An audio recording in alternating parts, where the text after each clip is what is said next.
Majin Vegeta. In order to become the person you need to be, you need to lay the old person you used to be to rest. On the path to becoming a stronger, wiser, better person, the person who you used to be will clash with the person you're trying to become. It's common sense. In order for you to be better, old habits must die. But they're not always easy to kill. Look at Majin Vegeta. The self-serving, prideful, arrogant prince he used to be did not align with who he was becoming in the Majin Buu saga, which was a man who, while still prideful in the same lineage and heritage, fought not just for himself anymore, but for his son, his wife, his family. You look at Namek, all he cared about was being immortal so that he could kill Frieza and rule the universe. He was ruthless in that endeavor. That's how he survived. His pride only mattered to what he wanted and what his end goals were, not what anyone else's was. Because for a long time, he only ever had to worry about himself until he reached Earth and had a family. Vegeta can't be a loving father and a self-serving prick at the same time. It's just not possible. And I feel like that moment is encapsulated when Cell kills Trunks, because Vegeta is now realizing this self-serving pride that benefited him for so long, that carried him for so long,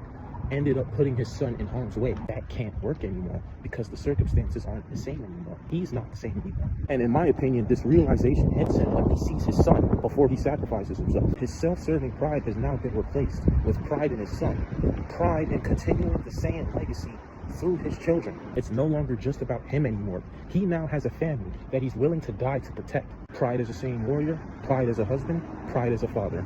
That's what matters to Vegeta now. Yes, sometimes that pride as a Saiyan warrior can lead him to be hard-headed at times, but as we've seen in Daima, he's not willing to risk time with his wife to satisfy his Saiyan pride. So what can we learn from Majin Vegeta? Old habits and new habits will clash, because the more improved version of yourself cannot live alongside with the old version of yourself. Kill those old habits. Become that new version of yourself that leads you to even greater heights, to greater potential, to greater opportunity. Y'all can do it. Growing pains exist for a reason, y'all. It's all part of the process.